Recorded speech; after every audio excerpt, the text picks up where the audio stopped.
ఇతరుల తప్పులను ఎత్తిచూపే ముందు మీ సొంత తప్పులను గురించి తెలుసుకోండి. ఇతరులను జయించాలనుకోకు, నిన్ను నీవు జయించు.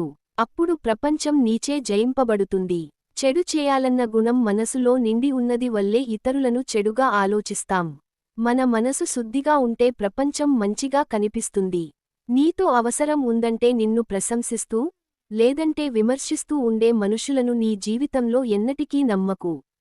నిజమైన స్నేహితులను గుర్తించండి.